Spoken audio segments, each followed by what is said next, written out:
Hey, this is Jeff Walker with Southern Dirt Motorsports. And first of all, I got to thank my daughter and my wife. This Zoom call stuff, it's all brand new to me. The last time we did try it, over a week ago or something, and the Wi-Fi was so bad, we were like on Kung Fu Theater or something like that. The words didn't match. So we're going to give it another try tonight. Thanks, Rick Houston. And he's our special guest tonight is Rick Houston, and he's got the patience of Job. Rick and his partner, Steve Wade, they host the Scene Vault podcast, and they are the go-to for NASCAR history. Give us the Steve Wade story, if you could, right quick. Ooh. Let's see. The ones that I could tell, the ones that I could tell on a family show, they're kind of few and far between. It's actually kind of funny because when Steve and I actually worked together at Winston Cup Scene, I didn't know Steve that well because he was the boss. He was in upper management, and I was just the lowly Busch Series editor. So our paths crossed, obviously.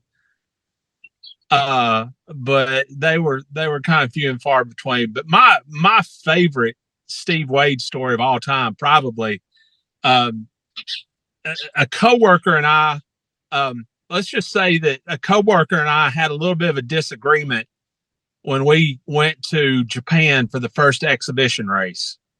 Right. And it was a pretty heated argument, a pretty heated debate. And of course, we got back. That was in November, and in December, I had my employee evaluation with Steve.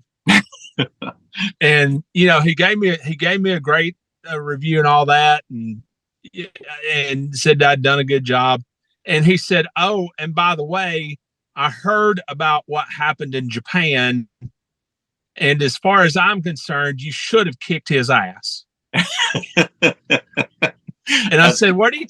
I said, I had not said anything to Steve. I didn't know that Steve knew anything about it, but he said that he had heard that, and that's what he told me. And I asked him, I said, "Are you serious?" And he said, "Yeah, I think you should have taken care of business." And I told him, I said, "Well, excuse me for a second. I'll be right back." Yeah. but yeah, that's my favorite Steve Wade story. That's a good one. I work in the automotive industry, and I get to talk with David Bonnet. He also works in the parts department at Tameron Honda. And so he was telling me that Steve's quite a character. Yes, he is. Yeah. Tell us about growing up in Nashville, Tennessee. Well, I grew up in Nashville. My dad was in the military when I was first born. And I was actually 6 years old before I spent 2 birthdays in the same state. And after my dad got home from Vietnam, he got out of the Army in the early 70s, and we just happened to be in Nashville when he did that. And so that's where we stayed.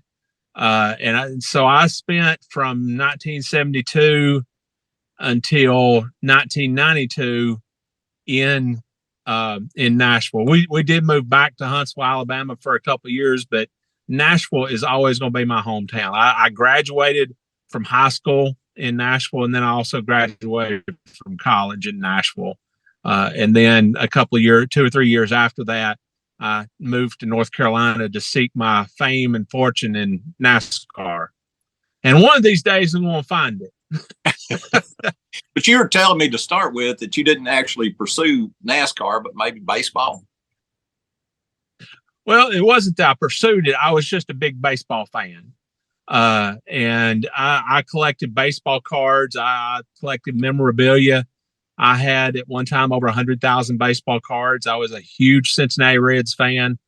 And I also worshiped Pete Rose. Pete Rose was my idol. He was my hero. And 1989, when he went through all his troubles and eventually got banished, I had to find something else to do. I had to find something else to be obsessed with and enter NASCAR. in 1989 when I got interested in NASCAR.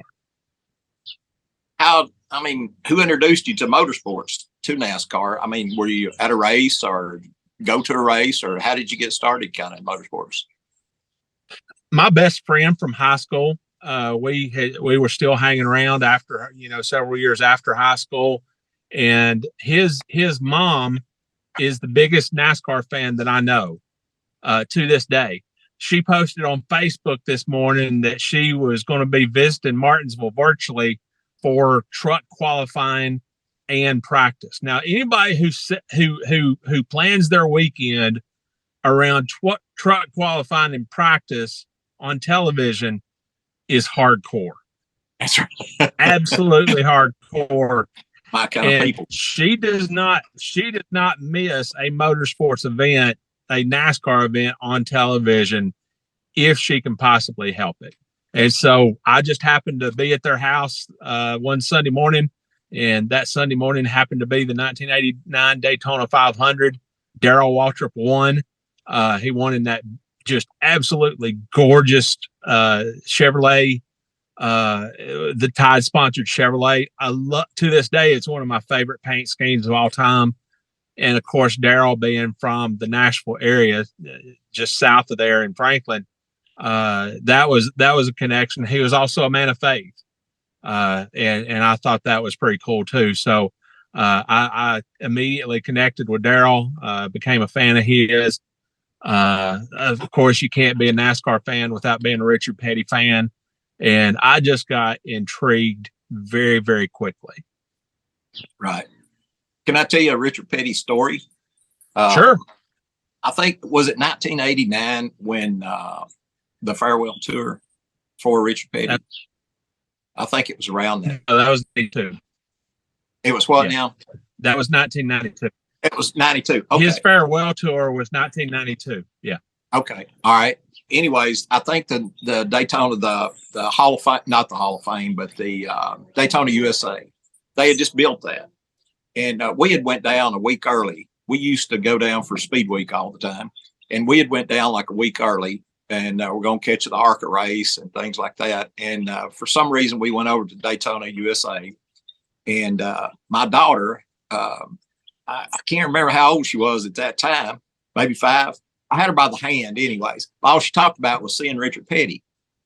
And I was like, we won't see Richard Petty. But we actually, when we went in Daytona USA, and we bought, some of the little cars that they had for the farewell tour, and maybe a comic book and different things like that. And we were standing there, and I was holding her hand, and she said, well, right there he is. And him and I guess a Pontiac rep or whatever it was, he looked at me, and I'm sure the look on my face was like, going to get his autograph, and I want to talk to him or whatever. But he said, just give him a chance, and he'll sit down, and he's going to sign some stuff. And by the time we got around, the line was long. But anyways, he singled her out and took some pictures with her. And like you say, there's just not a better ambassador for the sport. No, absolutely not. And I have a son named Richard, and I also have a son named Adam, and that's not by accident. Oh, wow. That's pretty neat. And you were talking about Darrell Waltrip. He's also a class act. I remember going to the All-American 400 practices, and everything that he had was immaculate. His driving shoes, his hair, the whole 9 yards. And I'm sure he was probably a media darling, wasn't he? Because I know when he came in, he said, most of the guys wouldn't even talk. And then he was Jaws, Well, on a good day, the camera was his best friend. And as far as his appearance, he was sponsored by Tide, so he couldn't look scruffy and be sponsored by Tide. So, oh man, working in the Busch series had to be pretty amazing. Just seeing all these guys as they progress through the ranks and stuff, like Jeff Gordon, Bobby Labonte, all those guys. And I mean, you were there every day, I'm sure, covering the races. And And talk about some of your favorite guys in the Busch Series. I started covering the Busch Series full time in '97. Jeff Gordon and Bobby Labonte and folks like that, they had basically already passed through the series full time. Joe Nemechek was already gone. But I hit the Busch Series at just about the right time, because '97, '98, '99, those were just some fantastic, crazy, incredible years. Randy LaJoie won the championship my first full-time season. Of course, he was just named one of NASCAR's 75 greatest drivers ever. And Randy is a character, and that's the best, most tactful way that I can possibly put it. But he was very good to me. I have a very vivid memory of him meeting me in Memphis one very early morning to promote the release of my NASCAR history, of my Busch Series history book, Second to None. We were there at 7:00 in the morning on that set, and he helped promote that book. And never forget it, Jimmy JJ Walker was the next guest after us, so we got to meet JJ. Oh, Dale Earnhardt Jr. Came through the series full time when I was there. I covered both of his championships. Matt Kenseth was right there contending for both of his championships. Really have a lot of respect for Dale. I have a lot of respect for Dale Jr. personally.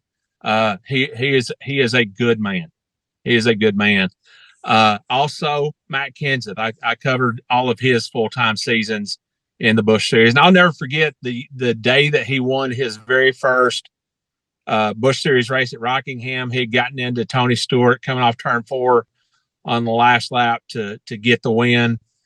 And people in the media center they seemed like they were almost offended that this person that nobody knew from the middle of nowhere in Wisconsin had won a race and had done that to the great Tony Stewart, and they were calling him Matt Kennison and all that kind of thing, and they were honestly acting like they were offended.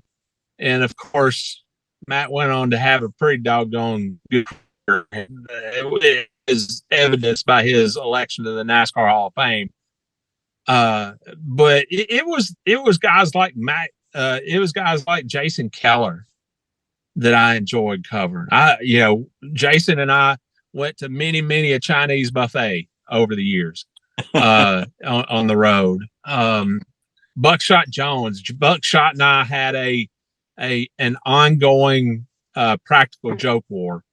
I told him his car was illegal after he won at New Hampshire one year, and he fell for it and went straight to the NASCAR hauler. That was awesome. Then he responded by throwing his birthday cake in my face at Pikes Peak, to which I responded, and I still claim that I had the final say. I set Matt Yoakum and I set him up with a fake interview on ESPN. And while Matt was interviewing him on camera, I came up behind Buckshot and whacked him in the face with a whipped cream pie. and so, it was just so fun in that division at that time. It was awesome. Being in that deal, it's kind of probably like about the circus coming to town or something every week. What do you think? Well, that's exactly what it was. We were a traveling caravan, and every week we were in a new city. I once caught a foul ball at a Los Angeles Dodgers game in Los Angeles, and less than a week later, I caught another foul ball at a Richmond Braves game. Oh, wow. Minor league game. So I caught 2 foul balls in 2 games on opposite coasts. So, we were a traveling caravan. You was talking about Dale Jr. and stuff. I like watching his Dirty Mo media deal, and where he talks to all these guys, just trying to find insight to his dad and everything. It's really interesting, very interesting. And some of the stories that the Uries tell and stuff like that, and just traveling around, like you say, and just being, racers and and being people. You know, most of these people, I know you said the last time we had talked, ordinary people doing extraordinary things, but these people are not really ordinary people because they have this great mindset. Seems like they're hardworking, they're positive, and I know just from talking to these guys around here, these local racers and stuff, that it takes all that stuff to succeed. And the stuff that it takes to succeed in racing is the stuff it takes to succeed in life, you know. And I just find it very interesting. And I gain a whole new perspective almost every time I talk to somebody, just like talking to you. And I know that you are the same way. Every time you talk to these guys, you know, you think, well, they got basically the same story, but really they don't. You know, they all come from different backgrounds, and most of them didn't have any money. Most of them were, but they had that mindset that they were going to succeed at this racing thing, and they made their mind up. And I know you've interviewed so many interesting people, and you know, these things that I watch now, where you have the crew chiefs and the crew guys on there. It's so interesting and stuff. And I just sit and watch them and love hearing the old stories about Junior Johnson and all those guys. Is there anybody that you have not interviewed that you would like to interview? Doesn't have to be a racing person. Oh, it doesn't have to be a racing person? Doesn't have to be. Oh my gosh, there's all kinds of people I'd love to interview. You know, there's always interviews that you want to get. The one person that really I would like to interview for our podcast, and he is a NASCAR guy, is Harry Gant. Oh yeah. But Harry Gant, he steadfastly refuses to be on the show. And I was told that he, you know, I was working through a family member, and the family member told me that Harry told them that nobody remembers him. So why even bother doing anything like that? And, you know, obviously people still love Harry Gant. I mean, Sandy Estep, I was telling you about her earlier. She loves two drivers. And the primary driver, her first love, of course, is Richard Petty, but her second love is Harry Gant. And anybody who races them in a way that she sees as unfit, they are her mortal enemy. Sandy was at a race in Bristol in 1988, and Dave Marcus wound up getting into Harry, and Harry crashed out of the race. And from that moment on, Sandy Estep did not like Dave Marcus because Dave Marcus had wrecked her driver, and in her world, that's a no-go. But Harry one got. In Nashville, they used to have the Marty Robbins World Open, and when it very first started, it was 500 laps, and then they had I guess you would call it a Busch Series race there. That same weekend, it was going to be 300 laps. And I saw Harry Gant. I think he finished second in one of the races and finished third in the other race. He drove 800 laps at the Fairgrounds Speedway in Nashville. They ran them both on the same day because it rained the one out before. And he finished, you know, like with Bob Seneca and Mike Eddy and Dick Trickle. And then, you know, then he raced the Busch Series race. And I can't remember which one he ran second in, which one he ran third in, but he ran all 800 laps. He was an Iron Man. And I saw him on something the other day. And I mean, he still looks great. And he's got all the charisma that he ever had, you know. So, yeah, he would be. Go ahead. I'm sorry. Yeah, I would love to have him on the show so people could see some more of that charisma, but so far I hadn't had any luck. Man, where do you see NASCAR going? I mean, you got with the social media stuff and everything, and all these flow racing and dirt vision and all that, and then you get to see Brexton Bush race, Kyle Bush's son. You get to see Cash Boyer race. You get to see Owen Larson race and win their first races. I mean, they're kids, you know. I mean, I think our sport's healthy and headed in the right direction, don't you? I believe it's headed. I think there are some good things being done. I love the fact that there is at least a little bit of a focus on the sport's history. The fact that the All-Star race is coming back to North Wilkesboro is the greatest thing that has happened in NASCAR in a long, long time. You know, because I live just maybe 20, 25 miles from that racetrack and pass it regularly on the highway. And to have passed that road for 20, 25 years and to see it deteriorate the way that it did, it was heartbreaking. But now to pass it and see growth and to see life and to see construction, that is fantastic. Absolutely. And the fact that Darlington does the throwback race every year, that's awesome to see those old paint schemes. And now that NASCAR's in its 75th anniversary year, you know, the NASCAR 75 greatest drivers, nobody's ever going to agree on those. And, you know, everybody's going to have an opinion. But that's what NASCAR likes on social media. That's called engagement. Right. And whether people are agreeing with those drivers or disagreeing with those drivers, that's engagement. Right. So as long as people are talking about NASCAR, they're talking about NASCAR. That's exactly right. A little about our podcast here. Well, I know you guys are trying to preserve the NASCAR history and stuff. And we're trying to preserve the history of the Middle Tennessee and Upper Cumberland racing.